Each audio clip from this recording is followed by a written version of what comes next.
Welcome, one and all, on this wonderful summer's day. This is the best ever Author Time Story podcast with your wonderful hosts, Dominique, Mondesir, and Gabriel Rathweg. it used to be called Story Forge. We used to be called lots of things, but today, ladies and gentlemen, we're trying to bring you a fun and mildly prepared show today. Unlike us, which are just shooting the proverbial ish and try not to get banned across the platforms. So, how are you today, brother? How are you today? I'm good, man. I'm good. Life's good. It was my birthday yesterday. I'm not tired at all. I didn't do anything crazy. I'm 45, so I'm fully well rested. Do you have do you have a birthday meal? You know we do. All? Okay, cool. You being chefy, and I'm trying to incorporate this because Gabe writes about food. That's his best-selling. I was going to say product. That makes it sound hoary. That's not a swear word, is it? No, hoary is not a swear word. We're talking about. I don't even think it's a real word. Yeah, true. That makes it sound hoary. The product. Gabe was one of the first OGs of cuisine story. I don't even know what they call it. Culinary story with food. I would say I'm the father of cooking lit RPG and progression fantasy. That's what I would say, Dom. Would you call yourself the American father of the cooking cuisine? I would say I am the American father of the cooking lit RPG. Yes, cooking lit RPG, which I didn't even know was a thing. Like until I met you and I bought one of your books. Like, is this a thing? And it's like a whole sub genre of stuff. And even in anime on Netflix, I've not watched yet. Dragon food or something. Dragon food is the premise. There's a lot of food stuff. Yeah, the premise. There's a lot of food animes. Yeah. They're in this dungeon, and they've got to kill the things in the dungeon to survive and cook it and da. There's a cool premise. I can't remember the show. Delicious in Dungeon. I think that's the one. Yes. But yeah, what's your favorite meal? What's your favorite food meal? Sorry, your food meal. Sorry, your birthday meal. My non-food meal. Yeah, your birthday meal. You know, it's kind of interesting. My grandma used to make me birthday dinner, and it was always fried chicken, mashed potatoes and gravy, and corn. You know, that sounds black as shit. And then a chocolate pie, chocolate pie with cream on top. Yeah. She's white as shit from Ohio, but like, it's the same, dude. People don't realize, like, country folk, black or white, Asian, Hispanic, and US, they're all the same shit, you know. But she would make me scratch fried chicken, mashed potatoes and gravy, country gravy, and corn, and then a chocolate pie from scratch. Okay. My wife now, my grandma passed away a while back, but my wife now doesn't do the fried chicken stuff, but she does make me a chocolate pie every year for my birthday. Nice. Okay. And as a family, we are like an Olive Garden family. Okay. So like every holiday, Olive Garden, bro, it's like the best worst Italian food. Like you just gotta go in knowing what it is, and it's always the same, and it's always like what it is. But it's like if it's like what's a good place in London that everybody goes to that's good? Like I was gonna say like the chicken place, but you know, I don't know. Anyway, Nando's. Yeah, Nando's. Yeah. But no, it's for every occasion we go to Olive Garden. You know, the family just gets together and it's easy. Nice. It's relatively cheap and it's always the same. Okay. We have something similar called Prezzo's, which is like a chain Italian. It's not cheap. It's not expensive. You can have a dinner there. And the food's not bad. The food's not great. It just is what it is. You know what it is. It's always the same. Yeah. You won't have any complaints, but it's not going to be, oh my God, this food is amazing. It's just what it is. And those places should exist where, like, you could go somewhere and you know you're not going to have a bad time. You're not going to have a great time, but it's going to be average. You go there and you know the ceiling and you know the floor. Like, exactly. You know, you're like, hey, this is gonna be what it is, and I hope to God you guys, you know what I mean? Like, you go to a real expensive place and the meal kind of sucks, or you go to a real cheap place and the service, like, you know what I mean? Like, again though, like this is not on topic for writing, but like, food, going out to eat, I don't know if it's like this in London or in England right now, because I know you're not in London, but in England, but like going out to eat sucks. Like it sucks now. Like the food is like not as good as it used to be. The price is really expensive, and the service just isn't as good as it used to be. Now, not at Olive Garden, obviously. But so this thing is the same in the UK, but you have to go to family-owned restaurants. Like, so you've got to know restaurants where only locals go to. And those are getting less and less and less now. So, and even those aren't as good because like the people who work, like, bro, everybody since the pandemic has like all the good people quit, and now it's all new people, and they all suck.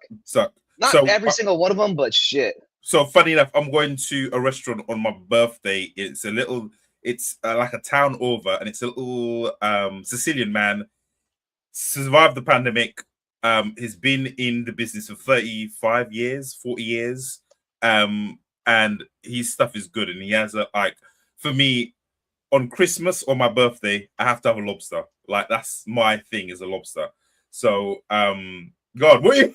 I see a little smart. No. I was gonna make a bad joke, but I'll wait till you're done. All right. So yeah. So I'm just logging it for later, bro. They're just logging it for later. I saw the eyes like, yeah. So yeah. So and it's one of the best places. Afterwards, he although, so I don't drink, but I'm not teetotal. So what I mean by that is, if it's someone's birthday or Christmas, I'll have a glass or something, but I don't drink. Like in a year, I probably drink 5 times or 4 times. But after every time you go there if you finish your meal, he does your shot of spirit. You look him in the eye, glass, and say salute, touch glasses, and have it, and that's his free sort of thing. So yeah, so that's really great. We have a Thai place, which is in town, which has been there for like 25 years. That's really great as well. The food's always been great. And we have if people don't know, we have a big Thai population in Cambridge. Don't know why all the Thais came to Cambridge, but the Thais are.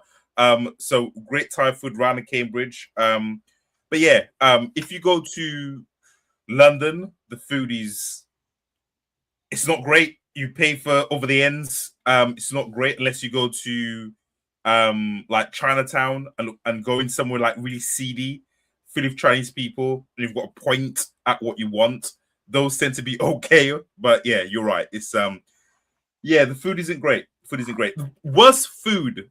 I know this is not off topic, so whatever. Worst food I ever had. Do you know the Shard in London? That tower. Yes, the big one, the giant one. Yeah. The Shard in London. I took my partner there for Valentine's Day, and this was like on the 40th floor. Like the views were amazing. Yeah. Food was caca. Like yeah. She had to send her food back because it was cold. I didn't like. I was still hungry afterwards, and like it came to like $600, £600, £700, and I'm like, what? And it's just and it was just, and we like coming home. We had a burger from Five Guys. It was just terrible.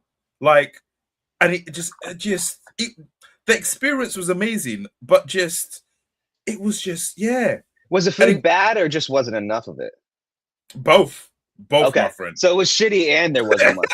But it was like cuisine where you'd be like restaurants that you'd been in charge of in the past. So like right.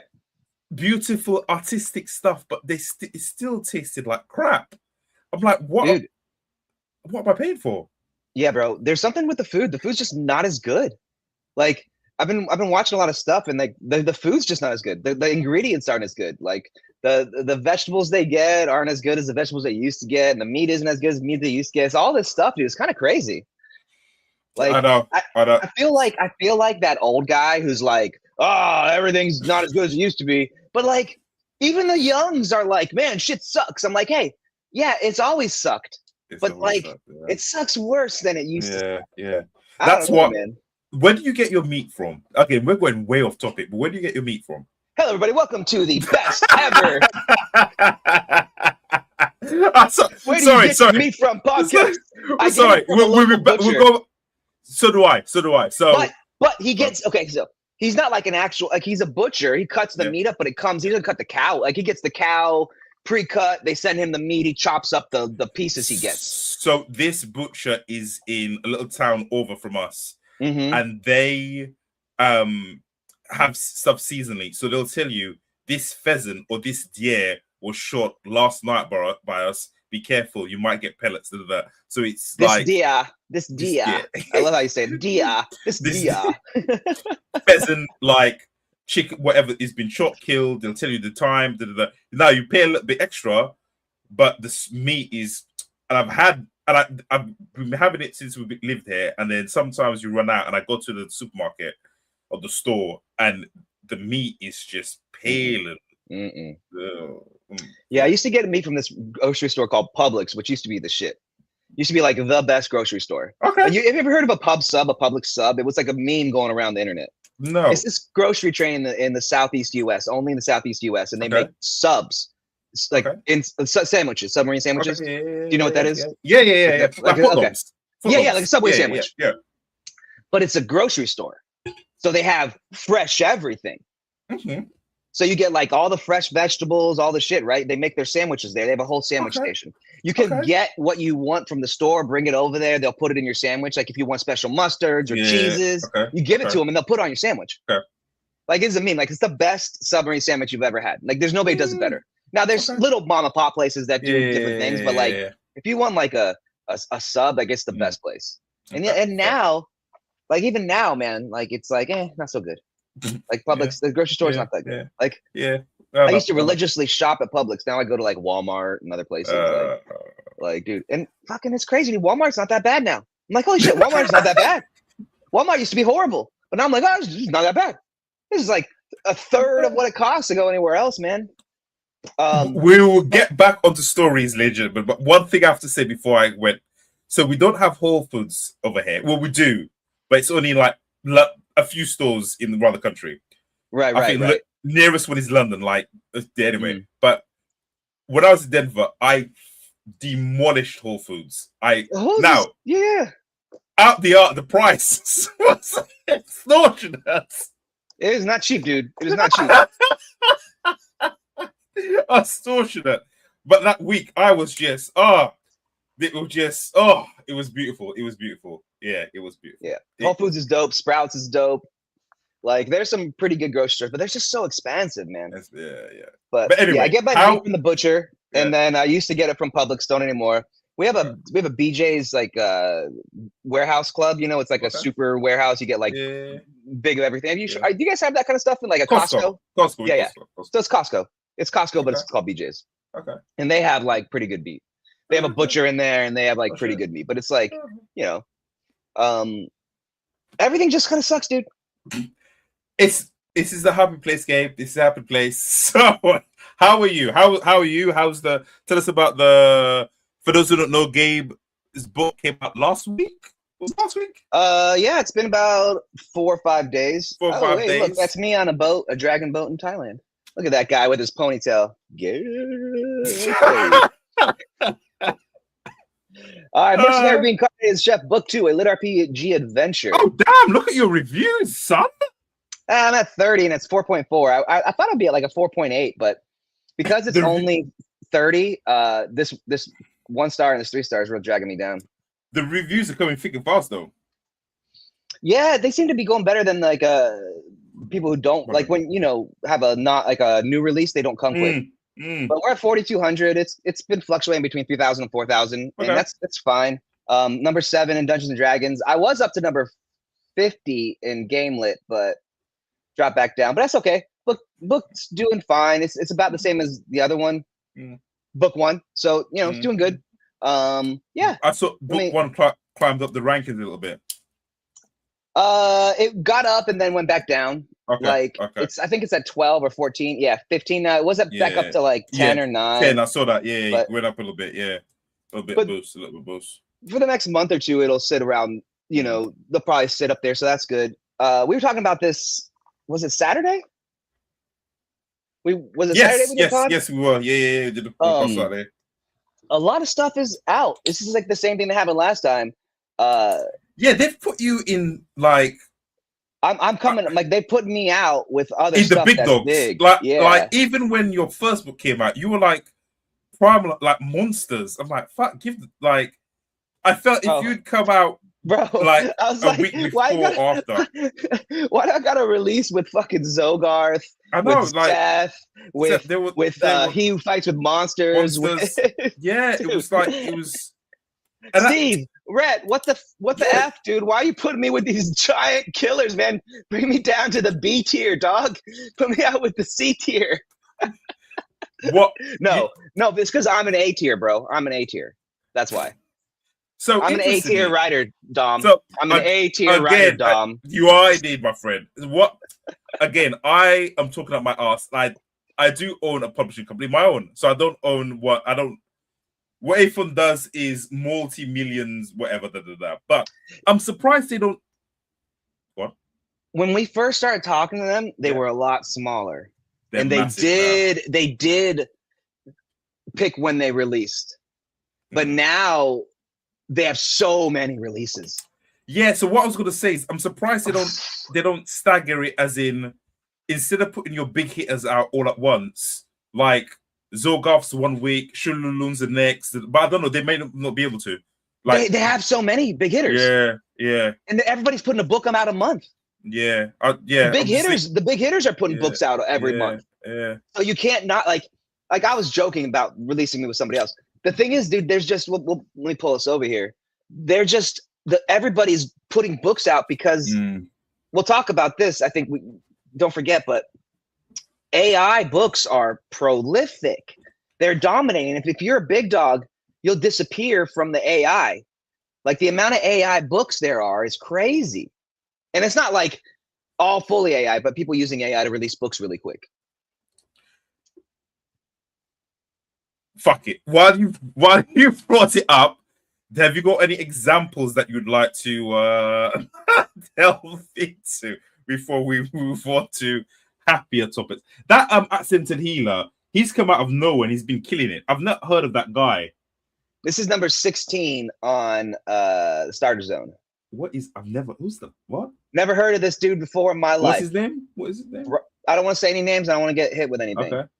815. Can you show me the cover? Can you show me the cover so I can see? Yeah, it's 100% AI. What's his name? The name. Okay. We're pimping his book right now. Nothing AI. Wrong. Hey man, good for you. This is a legitimately can you lit RPG, straight up lit RPG. Can you go into his author profile so let me see what else he's released? So I don't want to beseech the man or woman's good name. That's it. Hold on, no. That's it. Go back. Is that it? This is it. That's it. Okay. Let us now look, let's just take a look. So let's just take a look. Before we do though, what's he sitting in the store? 816. 800. Okay. Of all of Amazon. 816. Can you find him on? Hold on, I want to give the man his person his due. Can you find them on Royal Road? I just want to cover all angles before.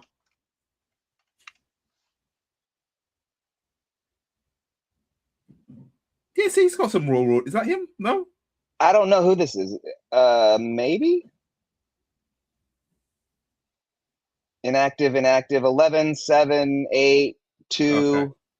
14, 158. So nothing on Royal Road then. No, that's not him. Yeah, I don't think so. Nothing on Royal. Bro, okay. it's not a person. It says a pseudonym. It's a made up being, I believe. I'm just gonna say the person. I'm being devil's advocate. I'm just saying. 300. So 377 words, and it's not a big book for the series, but okay, let's have a look. Those are my size, 100,000 words. Okay. This is how I know this has been. Okay. Chapter 1, Kill 10 Slimes. Caleb Vale killed his first slime with a stick. The stick had been greenwood, too flexible to make a proper spear and too wet to burn clean. He remembered that because memory was one of the few things Green Hollow had not managed to strip from him. The slime had bounced across the grass with the lazy, cheerful stupidity of a soap bubble. blue and translucent under a sky so bright it looked painted. Caleb had swung too hard, lost his grip, fallen on his back, and nearly let the thing crawl over his face. That had been 7 years ago. This slime died before it knew it had moved. Caleb stepped off the packed dirt earth. Okay, there's nothing wrong with this. There's nothing wrong with what's written. It's just not written by a person. And it's not rewritten. Start a French kiss slime for... Right here, this is not a human sentence. The starter knife kissed the slime's core through a membrane no thicker than wet paper. He twisted once, brought the pear-sized knot. You see it in the chapter? Or the page, sorry. Panel opened in front of his left eye with a polite chime. Beginner quest. Kill 10 slimes. Progress 1 of 10. Tip. Slimes are slow but acidic. Keep moving. This is definitely 100% AI right here. Just this part. I'm not saying anything else, but this part is.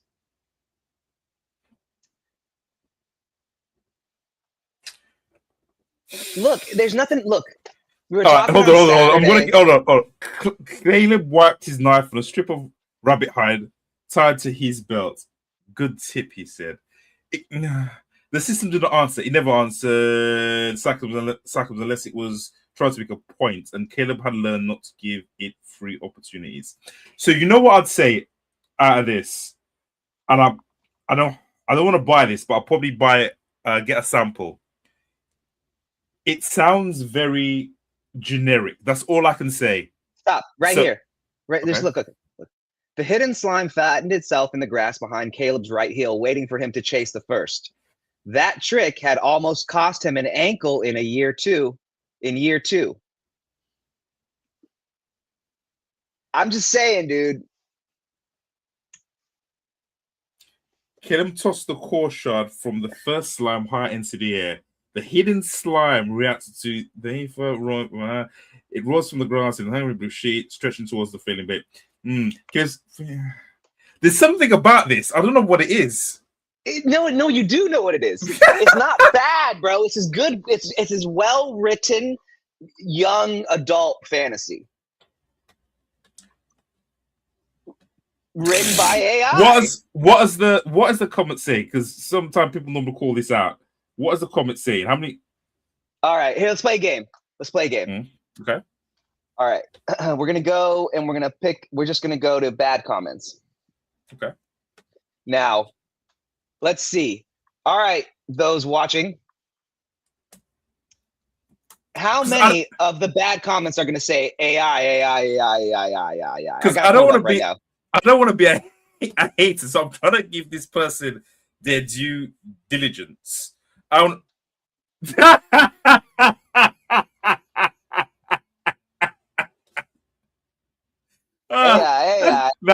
me.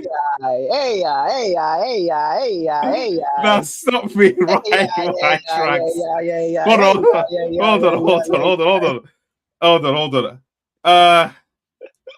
DNF. Wow, what a mess. It started off great, and then it developed into a badly glitched acid trip.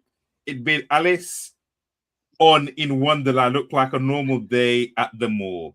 Overly complicated descriptions that were just word salads. Action scenarios that were something considered that AI generated probably nice hobble writing, similar to this review.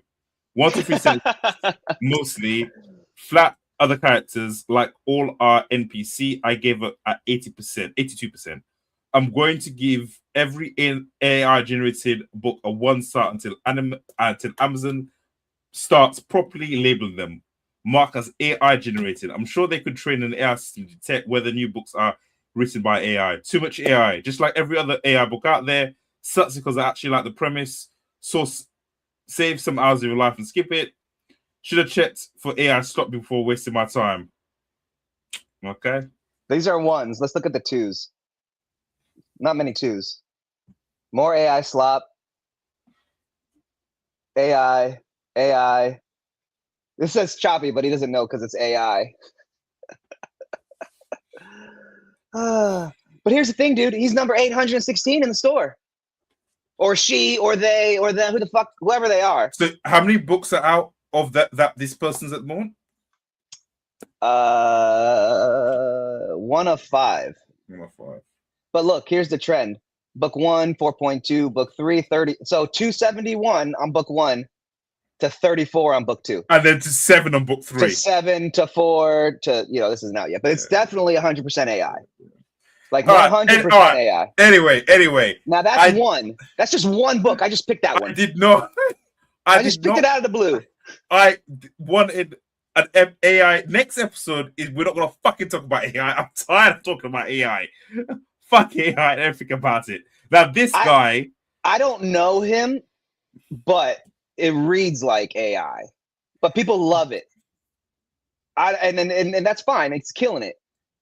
I think what he does is they AI generate it and then rewrite it and make it sound right. But he's killing it. Or he doesn't. He just puts a lot of books out. Like he has a lot of books that come out. Like he has this. What other books? What's other books in his? The Homes. This like Through the Ashes is big. Okay. Like he's got a lot of books, but he releases really, really, really fast now. Like way too fast. Okay. But then again, like so does Seth, and so do I. Try to. So do these other people. So like. Yeah, I don't know, man. Everything can't be AI, but like a lot of dudes are using it. Like I don't know what this one is. Like this is a new to me. But I think it's harem.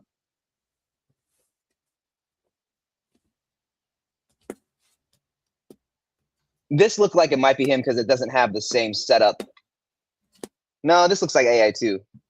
Oh, 100%. Look.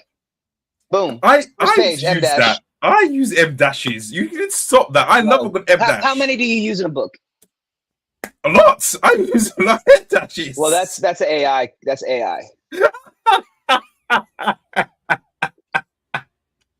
That's your argument was like I ironed my top. Well, that's gay. It is gay. If you iron your top, yeah. You take it to the cleaners and have it dry clean for you like a man by some little Asian woman or Indian woman or whoever else little woman owns the dry cleaners like a man, and you pay someone. You don't do it yourself. All right. Moving on from AI slop. I don't know, man. I'm kind of into this AI slop. Okay. You're like actually good segue. So I was talking to Gabe about this. Who? You about this. And as much as you love the AI doom and gloom, you know what I was talking about? Oh, I don't really believe it. I having a hard time. This works is linked to writing. I'm having a hard time quitting social media. Like, man, it's hooked me. And it didn't used to be so bad, but they're doing something. Something is different. Like the cracks more cracking at the moment. It's just like, dude. I said to Gabe off camera, ladies and gentlemen, that I went through 50 days of just drinking water with creatine and BCAA in it, and the BCAA were flavored. Like no problem. Not having any sugary stuff snacks. No problem. Like trying to quit this, I've been trying for the last 2 weeks, and every day I was like, "Oh shit, back to work." It catches you, and it just catches you. So, like, you will just be like, or someone will send you a video, and it's like, honestly, like, okay, I'm just gonna look at this, and then click off, and then before you know it, it's like cars, boobs, ass. The world's gonna end. Da da da and I think go ahead. 2 hours don't stop. I'm into it. Go. 2 hours of gone. I'm like, what is I will be. Welcome to addiction, my friend. I will be like I will. Step 1, I am addicted and I will beat this. And what you were saying was right. It's like doom and gloom, funny or happy, doom and gloom. It's a nasty cycle that they've got you on. It's like cats, this is funny, someone's falling over, the world's gonna end. Cats, someone's falling over. Boobs, butts, tits, TNA. boobs, butts, TNA, then the world's falling over. Yeah. Yeah. Or somebody dying. Oh, this is rather somebody unalive. No, you know what? I don't care about the algorithm. We don't have anybody watching us anyway. I'm gonna say die. I'm gonna say rape. I'm gonna say the F word. I'm gonna say all these things on this stream. And then we're going to get banned, and I'll be like, man, I shouldn't have said those things. But no, bro, you're right. It's 100%. The algorithm is the phone. It's locked into what you like. It's better and better than it ever used to be at knowing what you like and dislike and grabbing your attention, man. Fucked up. Like, you just said someone's died. And I saw that. And this is how fucked up it is. I saw, like, oh, he's died. I've got to tell someone about this. And I swiped. I've only just remembered from about 10 years ago. I think it's the actor from Jurassic Park. Died. Sam Neill. Like that, man. What is going on, Dom? I saw the post. Talking about? He died, but so what? So what? But like, what do you mean? Like, were you gonna call his mother? I mean, no. I was because I love Jurassic Park. Jurassic Park. I was like, oh, that's sad, but it just didn't register. Like, just you didn't realize you just scrolled on by.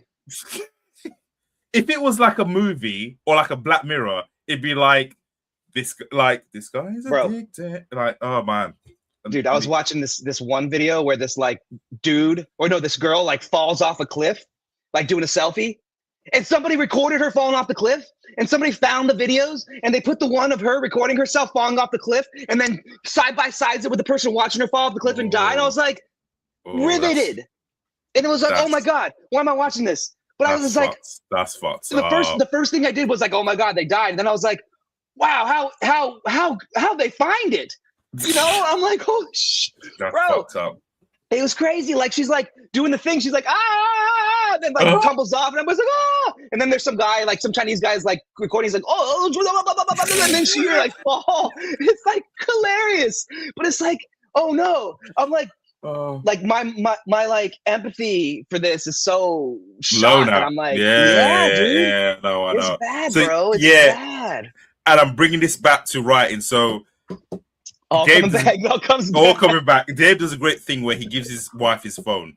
Wait. Let me explain this. So, listen, I'm not making you sound like a pussy. I am also addicted to many things. I was addicted to alcohol. Hold on. Let me just preface this, iron shirt guy. Hey, do you iron your top? Before you like go out? A bitch, Gabe gives his wife his phone because if he doesn't, she will bitch slap him. That's the words he has. And like, whoa. Hold up. Have you seen that Key and Peele? Have you seen that Key and Peele skit where they're like married and they go in the house and he's like, and I was like, hey, I was like, my wife was like this. I was like, listen, bitch. And I was like, so listen, bitch. Oh, that's a great skit. Dude. And they keep going further and further out. Oh, yeah, that's a great skit. That's a great in the treehouse. And I was like, listen, bitch. No, shit. Bro. I do this thing because I'm addicted to my phone, and I give my wife my phone when she goes to work. I still have my watch, my Apple Watch and stuff, and like my computer, so I'm not disconnected. But the doom scroll, the addiction to the phone, bro, 4 hours a day, easy, easy 4 hours a day on that phone. I mean, dude. That's my thing. I'm like, if I want to get some more words out, I need to cut these screen time hours, my friend. Get the like. So I'm trying to be disciplined. Every time I want to go on, it's like, nope, write instead or do something. So it's a motherfucker. Yeah, I'm just like, I know you're trying to give up certain stuff yourself, certain objections, but this I'm currently giving up smoke. Everybody knows, not cigarettes, the other kind. It was my last day. This is one of my last vices. I already gave up alcohol. Once I give up the smoke, I should be good to go. Like, that's today's day one. We'll see how it lasts. I don't know. I got a kid coming, so I promised my wife I'd quit the smoke. I'm not prepared. I am not prepared for sober me, like not in touch with my emotions, me. Not like kind, empathetic. The world is all connected. We're all friends, me. Like, that is not the person I was before. I was not a kind, you know, no, I mean, I was kind and I'm polite, but I was not nice. And like almost no empathy. Patience. No empathy, but patience, no patience. Okay. Like, I'm like, first, like, if you fuck up, I'd be like, are you stupid?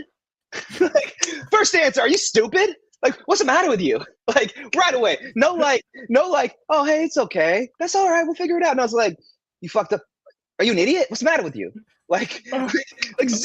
I think that's old age. I'm getting like that. I think that's old age. I'm getting like that straight away. Bro, but after I smoke, I'm like, nah, dude, it's okay. Nothing matters. We all love each other. It's great. Yeah. So, funny enough, this like my brain chemistry is messed up, much like every other creative. And I hadn't been training hard a lot, so I normally do Brazilian Jiu-Jitsu, for those who don't know, like 4 days a week, and I normally lift weights once or twice a week. I was still lifting the weights, but I wasn't rolling. So when you're rolling, like you're sweating, you're basically fighting for your life. Someone's trying to choke you, break your arm, and I competed about 6 weeks ago, and then I wasn't training as regularly. So I'd still teach, but not really getting a sweat. And the thoughts in my brain and I remember a comment of Joe Rogan when they did a sub-October. And one of the sub-Octobers was they had to do like yoga twice a day for a month or some shit like that. Bikram yoga. That's hot yoga. So, some shit. And then they were going like all their stresses just went away because it was just like you were just survive, not survive, but you know what I mean? Just all the stresses went away. And fighters talk about it all the time. Like, this is one thing that a lot of fighters will admit to late in their career. Like, they don't want to stop fighting because every time they have a fight, it's regimented. They can't drink, they can't smoke, they can't be wild human beings like most of them are. And it just keeps them from either getting locked up, in jail, whatever. And that for me, and then last week, when was it? Saturday. I've done Friday, Saturday, Sunday, Monday. I've just been going hard at it, and it's just like a weight is just lifted. It's and that I only can describe it as noise. That is it's a lot calmer now. It's a lot calmer. So yeah. For those of our listeners who don't know what Dom is talking about, some of you may not be very athletically inclined, let's say. Some of you may not have a lot of just crazy pent-up energy and angst inside your body that like sometimes I want to stab that is in the back of your mind telling you to do bad things. So for some of us, you know, like for Dom, he goes to a gym and he touches other men inappropriately for a few hours, and he gets all that out of them. Like for me, you know, I play basketball or go for a long run, you know. Yeah. I don't touch other men. But you ran. But you ran for like that. You know, I don't like put my fingers in anybody's behinds to control the way they move or get my face down in their crotch to push their legs apart. I don't do any of that to get my demons out. I used to smoke and I used to go, I still play basketball and work out. But that 1 year that you run every day, you must have been like Zen-like. Can you remember the feeling? Yes. So like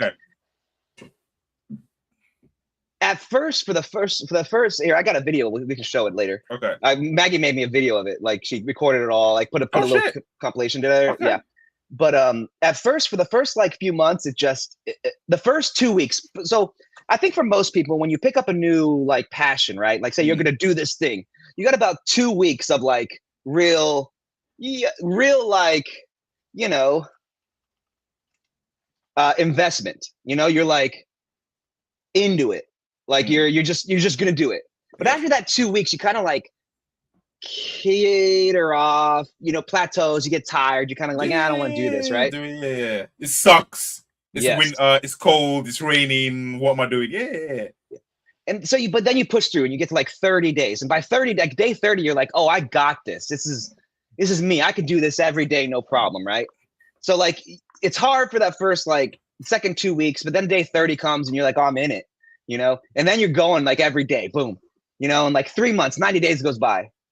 And that excitement just disappears because like the first 90 days, like you power through everything, you're getting better. You can just see the like improvement on a daily basis. Like your running's faster, your breathing's better. You see your face getting slimmer. You see like more muscles. Like it's just, everything's like great. You know, everything's so great. And you feel good because you're getting these like, when you run long distance for like when you work out, or if you work really hard at something and you labor really hard, you get these like crazy dopamine feelings, like so good. Like when you go on, if you run over 6 miles, like the dopamine effect is amazing. You just like flying. If you combine that with a little smoke, it's like the best. But after 90 days, your body kind of hits this thing where it like levels out, plateaus, it levels out, and it's used to it. You don't really see any improvement. Nothing gets any easier, and it's kind of not novel anymore. It's kind of boring, and your body is tired. Like your legs are tired, your arms. When you're running, you don't think about it, but your whole body's doing stuff, and you're eating. Like when you do long distance, so LSD running is long, slow distance running is what it's called. And if you do LSD running, your body will eat your muscles because it takes so much energy to go. It starts to eat away. It first eats your fat away. And once your fat's gone, it starts to eat your muscles. And once your muscles go, it starts to eat like your bone marrow. It's like not healthy to do LSD for that long. But after about 90 days, you start to go, I don't really want to do this every day. Like I'm tired. I just want to rest today. I'm doing it. You know, I'm just tired. I'm tired. And then you push through, right? And so from like 90 days to like 6 months is just like a slog. It's just a slog. 3 to 6 is a slog. And it's like, why am I even doing this? Like, this is stupid. I should just quit. 3 months, 4 months, 5 months, 6 months. That's enough. Nobody does that. But then there's like this part of you that's like, I already did this much. I can't not do it, you know? So then like around 6 months, you like refocus, but your body's broken down. So you're like slower, shit hurts more. You're not like, you're even less good than you were before. Like you hit a point of diminishing returns. So your running is slow, everything just sucks. So it's even harder to keep going. But if you keep pushing through, you get to like 9 months and your body's like, oh, this is just what we do? Do now, yeah. Okay. And so your baseline is like, whatever, this is what we do. And then you start getting better again. And you start going up again. So it's like, and so then the last 3 months are kind of like, yeah, fucking let's go. And it's the end. So it's like tricking down. Yeah. But like from like 3 months to 9 months is just hell. Oof. It's just hell, dude. There's a David Goggins meme or short where he's like, fuck yeah, I hate it. There's some days I look at my shoes, I say, fuck you, shoes. Yes, I've heard that. Yeah. There was a day, and it's in the video, and I remember that day exactly. It was like 3.5 months in. I don't remember what day exactly, but I remember the memory. I remember sitting there on the stairs in Denver, and it had snowed out, and it was cold as shit, and there was like 6 inches of snow, and my shoes, I did this thing when I was running every day to where I'd run the holes until there was holes in my shoes. Then I get new shoes. Okay. So I went through 3 pairs of shoes, right? Okay. So as soon as there was holes in them, I get new ones. Well, I hadn't got new ones yet, and they just started to get holes in my shoes. Oh. And I was like looking at them, and I was like, I remembered that. I hadn't remembered it yet, but I was looking at them. I was like, this is so stupid. This is so stupid. I was so mad, and I was getting so angry, and I was sitting there on the stairs. I was just so pissed off, and I was starting to like turn red and rage and like get angry, and I was like, I'm like, this is the dumbest shit in the world, you know? And then that David Goggins clip came, and I started laughing because I really fucking hated my shoes, dude. I was so mad. I was like if somebody had come up and talked to me right then, I would have taken it as a threat and started screaming at them and started a fight. Like I wasn't rational. There was no rational. But yeah, dude, I just remember staring at my shoes. I was like, fuck you, shoes. Fuck you. He's right. I was like, fuck. Then I put them on and I got up and I went and did it, got back. And every time, this is one of the things that got me to do it. Every time I finished, I just felt so good. It was like every time I finished, it was just like, all right, it's worth it. It was just, every time. Yeah. And like, yeah, dude. Like that, like I think Rogan calls it quieting the inner bitch. But Musashi calls it like, silencing the inner beast and there's all these things, but like, mastering that like that quit part of you. I just last 5 or 6 weeks just been a little bit off on the physical stuff, and as authors, creatives in general, we tend to be fat slobs. We sit down all day, we don't move. It just becomes a norm. If you go to any conference, 90% of everyone here is overweight or unhealthy. So, for me, I would say higher than that. I'm being generous. So we're both active people, me and Gabe. So, I was just going stir crazy. So, and yesterday we were doing 10. How many did we do? 10 4-minute rounds. No, 4 10-minute rounds at jiu-jitsu. Okay. And then before that, I did an hour of like kettlebells and workout as well. So close to 2 hours. I just do you feel less effective after you work out and do jiu-jitsu? Depends. So if I've had a break, then no. But if I've done jiu-jitsu, say Sunday, and now I'm doing that shit on Monday, like working out and then jiu-jitsu, I feel it. I feel it like a mother. Yeah. Go on. I've always had this question for you, and I always forget to ask it. Go on. When are you gonna write your jiu-jitsu character? I've never written one. I know. But that's what the fucking question I asked you was. Shit. Hey, when are you gonna write? Oh, hey, everybody. Hey, when are you gonna write your jiu-jitsu character? I've never written one. Oh shit. You know why? No fucking shit. Because 2 parts. One, jiu-jitsu is very boring if it's done right. It's not that. So any of my fight scenes, lots of kicking, lots of punching, whatever. Jiu-jitsu done right isn't that exciting. I have to make back to Rogan again. Like when Rogan gets angry at films jazzing up fight scenes, I have to jazz up the jiu-jitsu. I don't know if I want to. I don't know if I want to, but yeah, what do you mean jazz it up? What do you mean jazz it up? Like Hollywood it. Like, so for instance, I don't know anything about guns, right? But sometimes you see a gun scene where someone's shooting someone and people are flying. Yeah.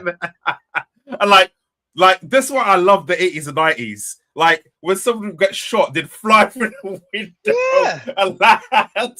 Now, listening to our boy Larry Correa, that both of us love, that shit's not realistic, but it still looks fucking amazing. First of all, I want to talk about Larry Correa. I love Larry Correa's books. I like Larry Correa. I didn't realize how Mormon he was. He's super Mormon. And 2, I disagree with him about the Charlie Kirk shooting. I think he's wrong. So he's posting all up and down X about it. And here's the thing. If you're following this, you're following this. I don't care who you are. I don't care who you are. If you're in a high stress situation like that, there's no way you're going to just be a chill dude who's able to just hit his mark. Like, I don't care how good of a shooter you are. Nobody's so chill when they're going into a real situation. That's all I'm saying. That's just all I'm saying. All right, continuing. You're wrong, Larry. You're wrong. All right, so back to why I don't write jiu-jitsu characters. Fucking hell. I need to zhuzh it up, but more than anything, I've told you about that character I have. So I've got an idea of a human being, someone from our Earth going back into like Gabe Isekai into kind of like a Mongol empire. I told you about it. Did you say human being? No, I mean not human being. Someone from our Earth. I did. Are those two different things? No, I did, and I knew how stupid it sounded, and I continued. So anyway, two different beings. So yeah, so I'm gonna go all in on that. He's an MMA fighter, and then he goes to this empire, and then he conquers it by his martial arts prowess. Yeah. You told me about it, and that's why I asked you when you're gonna write a BJJ guy. Soon. There's a few things I want to. So, there's a Korean manhwa about a personal trainer who gets sent back to a Shaolin temple. Oh wow! Yeah. Dude, I mean, you'd be surprised about the stuff that exists out there. It's everything. I know. So, bring this back to writing. There's two series I want to write. One, the Red Rising Warhammer book series. I want to finish that within the next year, because you want to put that out when that series comes out with Henry Cavill. You want it to come out when that comes out, and you don't want to miss the window. And also that Genghis Khan Empire sort of book with the MMA guy. That's kind of be my magnus opus. What I want to, again, this is too many fucking ideas. When someone says to me, when a writer, I'm looking at you, Patrick Rufus. When you say, I don't have any ideas to write, bullshit. Like, if you're an author, if you're a creative, you should have too many songs that you want to put out. You should have too many ideas. I've got too many ideas that take my time. Anyway, I was watching one of the greatest movies, Blade. Oh, it's a phenomenal movie. Blade 1, phenomenal movie. Phenomenal. This is another topic I want to talk. We might have time. I want to talk to you about, but we might go over. But anyway, Blade. And I want to write like a Blade-esque character, but he's a monster hunter. So something like no more than that will get cut. That's it. No more than that will get cut. So something like, kind of like in your thing, like he's a bad guy, like he's kind of like a John Wick-esque character, master of assassin, all the blades, gets isekai, finds himself in his land, feels remorseful, and then starts hunting. Like, I'm thinking, say, like, He Who Fights Monsters and The Witcher, which I've never read. Have you read the Witcher books? Yeah, I like them a lot. Are they good? Yeah, I think they're pretty good. I think they're better. There's really good source material. They're good. You know what I'm surprised? Never mind. They're good. They're good. Say it with your chest. What you're gonna say? There's these books called The Cross Time Engineer. It's another. Never heard. I think he's actually Polish guy, and it's about this engineer, a mechanical engineer that's like backpacking across Eastern Europe, and he gets sent back in time to like medieval Poland. Okay. It's an old book, but it's super sexist and really racist and phenomenal. Just a phenomenal book. Because it's like he's like back in medieval Europe, and it's like, this what's up. Like it would not do well today. But it's a fun series. I was thinking of Polish books. I've always been hesitant with The Witcher because he wrote it in obviously Polish first and he got translated. So I didn't know how it held up. But if you're recommending it, then I mean, it reads like it's translated, but I give books that are translated to English a lot of leeway because they are translated, and I end up filling in a lot of blanks. Like as a writer, I kind of take a lot of creative liberties when I read something that's translated and just assume what I would do in a place. Okay. And I kind of fleshed out. So like if there's like a translation issue, it doesn't bother me. Like I actually, I kind of like them, not better, but as good as a regular English book because of the liberty I can take with the translation. You know? I'll give that. I might make that my next read, the Witcher book. Yeah, I've been always like Witcher. There's fun. There's killing. There's sex. It's a lot of fun. You know, they're fun books. Yeah. So that's I wanted to. You know what? We won't have time because I was going to ask you. It's a bigger topic. We'll leave it for next time. But just a pin so you can percolate in your mind for our next podcast. 3 or 5 movies that you would like to write a book premise about them. So, i.e., like I said, I saw Blade. I was like, shit, I could do this, I could do that. Like, you know what I mean? Does that make sense? Yep. Same thing. same thing with Home Alone. When I saw Home Alone, told you the book I'm writing is Home Alone and Attack the Block, kind of like that sort of Hannah babies. Yeah. But we can leave it to next time because it's a big. No. I want to do Mallrats. What the fuck is Mallrats? Do you know the director Kevin Smith? Chasing Amy, Mallrats. I know Kevin Spacey. Clerks 2, Jay and Silent Bob Strike Back, Dogma. Yeah. Oh yeah, but Dogma. Yeah. So the director Kevin Smith made a movie back in the 90s called it's an indie film called Clerks. Okay. And that's what made it famous. It was a black and white film about this people that hang out this gas station corner shop in New Jersey. Then he made a film called Mallrats. Okay. And this is about people like in the 90s just went to the mall. It's just it's a funny comedy. Okay. So I it's one of my favorite movies of all time. That and The Princess Bride. So Mallrats and The Princess Bride. And I want to make a Mallrats No wait, I'm not done yet. Mallrats, Princess Bride, and Flash Gordon. Like a combination. That's I told you, I want to make a rock opera. I want to make that's a whole fine, thing, but dude. Princess Bride, fucking hell. Fuck you, dude. Princess Bride's the greatest movie ever made. Are you fucking 16? You're 16-year-old. That's the greatest movie ever made, bro. The greatest movie ever made. Oh, all right. What movies do you like? That you just Spider-Man. Fucking gay. To be fair, I've not seen movies. I've not seen the new Spider-Man movie. I heard it was dope. I like Fantastic Four. I love superheroes. I like how all their universes are combined. So for me, it's different. Fast and the Furious.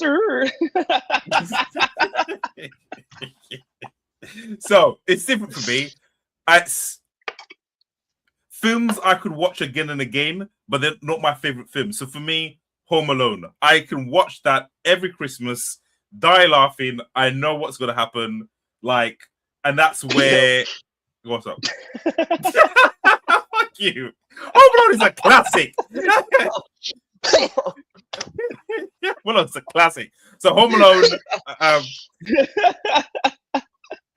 Have you seen the movie with Tom Hanks, and it's like a love story set across time and space and history called Tom Hanks.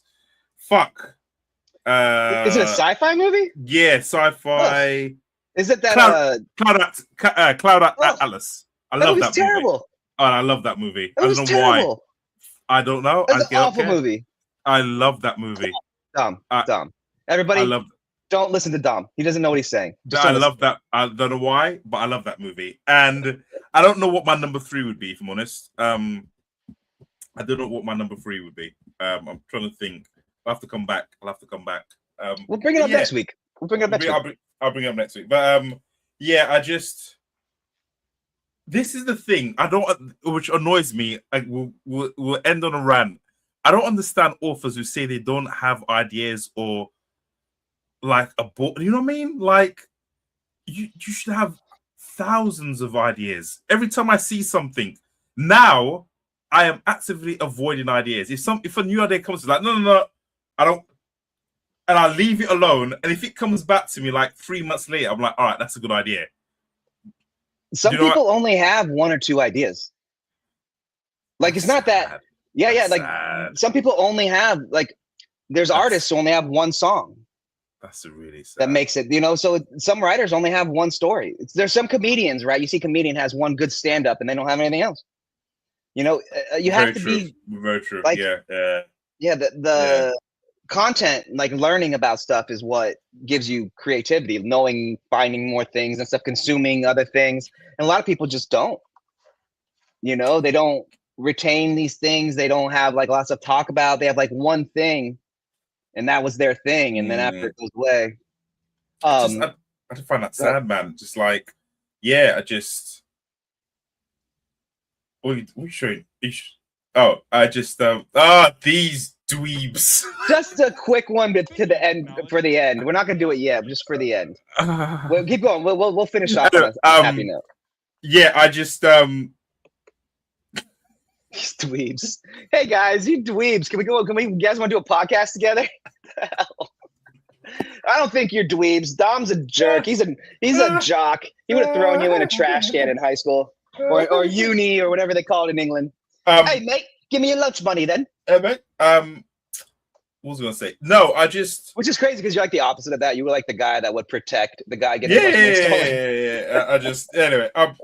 So I just like it fascinates me. Like people that don't know, like say like Prince, the singer Prince. He wrote a song, or as like minimum a song every day of his life. Like not when he was a child, but like I think he said starting at 16, 17. Every day of his life he wrote a song. And then I remember this, I don't know if it was Jimmy Kimmel, it was some talk show host. And I didn't believe him. And it was like, but what else do I have to do? Like, think about how, like, and he was saying, like, my mum, broke. She worked three, 4 jobs. Like, what else do I have to do? I get up, I'm rich. I have all the time in the world. Yeah. It's a song. It's like, it's not like I'm tarmacking the road or I'm digging ditches. It's a fucking song. What are you talking about? So yeah, this goes back to your point last, like people make writing or creativity really hard, and it's not. It is hard, but it's not. I know I'd be rather writing a book than digging ditches. Or I saw this video of these people in Thailand, and they were fishermen, and I thought the image was AI because it had fisherman lives out on sea for a week. Yeah, these people live out in huts, like suspended on the ocean. Out in the ocean. Yeah, and just storms and fucking wind, like that is, and then they've got to traverse little ropes. What is that? What do they gotta do? Traverse. Wait. Hold on. Wait. Hold on. I'm gonna do it anyway. Go ahead. Go ahead. What is it? Traverse little ropes. I'm gonna do it anyway. Traverse little ropes, like. And this one dude was filming, and it was like at night, and it was darkness. There was no stars. It was just fucking dark, and all you had was the waves. And these people could be murdered, taken, and like who's gonna murder somebody in a little? Yeah, but you know what I mean. But I'm just saying. If there was some white woman, let me take like that. If they were white chicks, definitely would be out there, 100%. Those people who are out there by themselves and shit like that, those people I want to talk to and be like, hey, man, what have you seen? What have you seen out there? What have you seen out there? When it's like 2 o'clock or 1 o'clock in the morning and it's nothing but what do you see out there? Like in the middle of the ocean. And I was thinking, how far is it off land? It can't be that far. And then watching the video, it took an hour to get back to land on boats. And that's not that far. I know, but that's not that far. It's far, but that's not that far. You know, it's like 20 miles. It's like 20 miles offshore. That's an hour. That's an hour. Still, that's far, dude. Bro, no, it is. But I mean, but think about that perspective. Like, if you're at home and 20 miles away isn't that far. It's nothing. But if you're in the water, 20 miles away is like another country, dude. It's like in the middle of the ocean. Oh, it's different. Bro. It's different. And he was and then he had a torch and just filming, and it was only for American viewers, torch is a flashlight. Sorry. And it was just filming, and it was just like dark, and I was like, anytime I complain about writing being hard, I'm gonna think about that gentleman. Oh, no toilet. So pissing. I mean, the world was his toilet. No, but I mean, just take your ass out the side, just bong bong. There's two dudes in that thing. There's two dudes. So I'm watching me and Gabe. I'm watching Gabe take a massive shit off the side. Just like this, his eyes into the camera. It's locked. Just locked. How's it going? Is everything? Hey. Hey. Doing all right? Just, doing all right? You're right, yeah. Anytime I complain about writing, that is hard. So yeah, I don't. Go on. If you had to pick a job, writing is not a hard job. No, that's but what writing. That's what everyone wants to be a writer. Well, no. But writing is hard. It's a job still. People think, like we talked about this before, people think that you just write a book.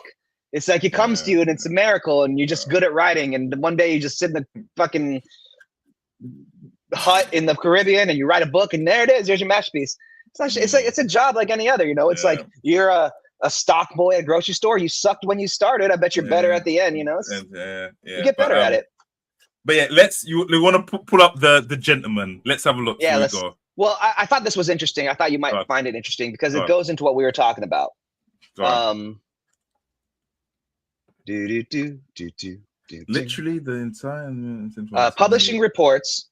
Yeah. Publishing reports lowest AI adoption rate of any creative industry at just 6%. So basically it's saying that the publishing industry has adopted AI the least amount of all the other art industries like painting, other types of art, like writing, publishing books. When they say the industry, do they mean writers or do they mean the industry as a whole? Because the industry is massive. We're gonna find out. All right, cool. We're gonna find out. Roll the tape on this reaction video. YouTube. Of AI, publishing posts the lowest AI. That's for our channel. Don't subscribe to their channel. Subscribe uptake of any creative industry. Wow. Wait. So, speaking of technology, and speaking of AI, publishing posts the lowest AI uptake of any creative industry. Wow. So everyone in publishing is freaking out about AI. Everybody publishing is using AI the least. Publishing is using AI the least, is what they're saying. Okay. I'll watch this before I make my comments. Go on. Okay. Just realize some of the reason we cover Hollywood and we cover the music industry is that all of them are facing way more AI than we are. Okay. So so movies, cartoons, video, music, they have a lot more AI adoption than writing the publishing industry is what they're they're saying. All right. Okay. We're only at 6% adoption, according to a new report. Jonathan? So according to the Creative Access 2026 Thrive Report, Progress Under Pressure, employer use of generative AI across the UK creative industries has jumped to 75%, up from just over half in 2025. So in the UK, it was 50% and now it's 75%? Is that what they're saying? I guess.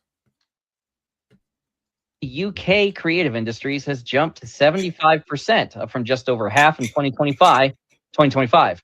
Publishing sits at the bottom of the pack. Publishing reported the lowest AI use of any surveyed sector at 6% for creative workflows. The report links that figure directly to ongoing concerns around copyright and authorship. By comparison, film, TV, radio, and audio production reached 42% for creative processes. PR and marketing and advertising hit 40%. Across all creative organizations, the dominant use case is general administration at 81%. I'm going to play that again. For creative processes. Film, TV, links that figure directly to ongoing concerns around copyright and authorship. By comparison, film, TV, radio, and audio production reached 42% for creative processes. PR and marketing and advertising hit 40%. Across all creative organizations, the dominant use case is general administration at 81%. Now, do you think that means percentage of people they're replacing with AI? Or the amount of... It's very word salady. Yeah. Let's give it a little bit longer. Yeah. All the HR jobs just went away. Okay. That makes sense, but let's keep going for a second. Like, most of these office jobs are going to disappear. Guess how automated you can be.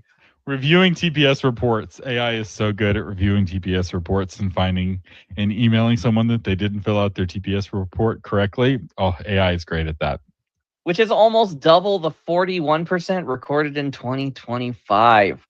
Research sits at 51%. Creative work such as design and ideation remains lower at 35%. I saw a meme on Facebook earlier this week I thought was really funny, where it said that the economy is doing so poorly because of AI that the scam emails have changed from "I want to send you money" to "I have a remote HR job at $18 an hour." Anyway, enough of that. Enough of that. So it's looking at the industry, and it is looking at employers. So what it's looking at is only traditional publishing. And if you look at TV, there's no real indie scene in TV, especially in the UK where it's all controlled by the government, or it's almost all controlled by the government. And there's not a big indie scene in Hollywood. Like, most indie movies lose money. They don't do very well. The few breakout films, I'm gonna let it go for a little longer. Make the news, give us the impression that indie filmmaking is this like really profitable thing, but it's the same Pareto distribution where indie filmmakers are all losing tons of money. And the same is true to a lesser degree in radio and audio. Probably to the least in audio, because indie musicians can actually do pretty well. Here in the States, right, Austin is the home of indie musicians. They're all broke, but some of them are doing better than others. Authors, on the other hand, if you go to the bestseller list on Amazon right now for any given genre and just scroll down, chances are 8 out of 10 of the top authors in whatever genre is your favorite genre are indie authors. That's true. That's just true. Like, yeah, it's definitely an 80-20. Okay. All right. Definitely true. So the only thing I was going to say is how reliable is the source of this? Regards to traditional publishing, that's fine. But regards to indie authors, you have to, that person who's publishing the book has to say this was AI. No, they don't, Dom. No. What I mean is this report. So the person has to report that they're using AI. So if you're lying, of course it's going to be lower than 6. It's going to be about 6%. No. This is just the report is just traditional publishing. Oh, okay. That's okay. And he's talking about now. He's just about to talk about indie publishing. Okay. So like the report says that for traditional publishing. Yeah. But for indie publishing, the numbers are definitely skewed because I know people aren't saying it because that one we just looked at, they weren't saying it. Yeah. So I don't. I'm bored of AI, Gabe. Okay. Bored of AI. All right, everybody. That was the take on the AI takeover of the industry. I'm bored of AI. Hold on. Tom's bored of AI. I'm bored of AI. Like, I don't affect you whatsoever. It might do. It might not. I was hearing the AI talk in like 2016 and 17. It's, you know what it's become now to me? Like religion, race, and who you want to fuck. Like, it's one of those things that until it dies out, everyone's going to keep on talking about it, keep on arguing about it. I don't know, man. I think it's different, but that's okay. It could be. Let's just agree to disagree, and we'll move on topics. But hold on. It could be. It might be. It might not. I just don't see unless you personally are implementing it the right way in helping your business, the doing all the things that need to, the movers and shakers. I just don't. What is the word I'm looking for? I don't see the brain power given to this topic when Pandora's box is already open. Does that make sense? Yeah, I understand. No, I understand. Yeah. I just rather be writing books, and we both use AI. I use AI to help me with my business. I use AI for editing. I use AI for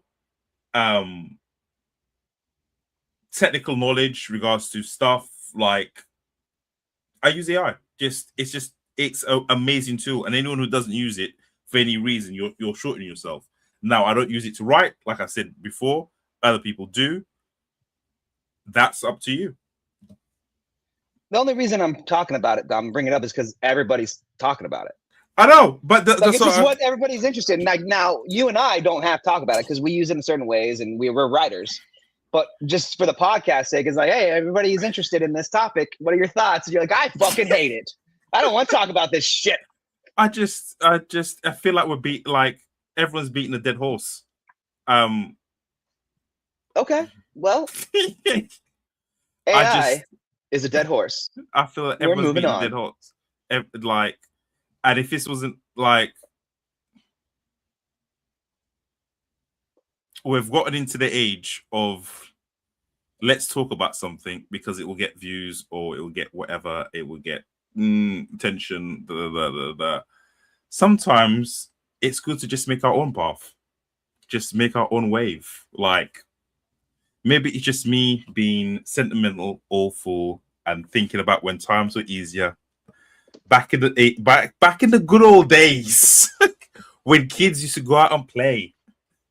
Back in the good old days. Yes, I'm talking to you. Back in the good old days. But I thought you were going to go longer than that, man. I was going to go longer. I'm queuing you up. I'm going to go. I just, you know what? And this is going to sound harsh. I don't fucking care. I know a lot of 6 and 7 high-figure authors, and none of them are obsessing about AI as other authors are. The reason why, they're using it in their business, and they're worried about their own business. And the average always goes: winners think about winners, winners think about winning, losers think about whatever. So I've been in those meetings, like people making I was almost going to say her name. People making $1 million a month from writing, and it's like, yep, I use AI to create spreadsheets for KDP, and spreadsheets for keywords for Amazon ads. I use Amazon for creating Facebook ads and tracking my profit and tracking my loss and like, they use AI. So I just get frustrated when these, and it's going to sound harsh. I don't mean it to these two gentlemen that was doing this podcast, but these non-writers, these nobodies, these people who are just like, oh my God, I don't want to write my book because AI is going to take everything. Then fucking don't write it. Fucking don't write it. You weren't gonna finish the race anyway because you were gonna find something else. It was gonna be, the gatekeepers. No one wants to publish my book because no one understands me. You were gonna not finish anyway. So in a part of me, I'm happy that AI is taking over because the cream will rise to the top. And like that last book you showed, number 1 came out hot of the gates. Number 2 got less. Number 3 got less. Just write a good fucking book. It's not that hard. Jesus Christ. And with that, I'm out. Just everybody, thank you so much for watching the best ever author storytime podcast with your boys, Dominique Mondesir and Gabriel Rathweg. And we went long. Shit. 120. We went long today. Hey, we went long. Thank you for watching. It's good time. But yeah, again, just write some good books, motherfucker. Write some good books. Like, and we both on now. We're both in certain groups, Facebook groups. It's like, oh my God, AI, I can't write my books. Like, oh my God, Trump's won the election. I can't write my books. Oh my God, COVID. Like, I was in a fucking empty car park during COVID writing my best-selling book. You know why? Because I believe in myself. You know why? Because I believe I'm going to be a household author name. That shit didn't stop me. People were like, I can't write because what's it? I still write. I still published. I still won. Like, look at my hair. I look crazy. I don't care. Anyway, I love you, Gabe. Whoever's listens to this, I love you as well. Don't listen to the haters. Negativity sells. Negativity sells. Like, don't just, if you have a book to publish, write that bitch. Publish. Do it. We out. We out. Everybody, thank you so much for watching the best ever author storytime podcast. Today's takeaways are: 1, please be careful with phone addiction. It is a epidemic in America, and steals your time. And number 2, fuck the world, apparently. Write your book, and we will be back next Tuesday with episode 18. Like, subscribe, don't be a dick, buy our books, links in the chat, and have an excellent day. Dom? We out. Peace out, everybody. Peace out. We out. Oh, fuck. We out. What's this?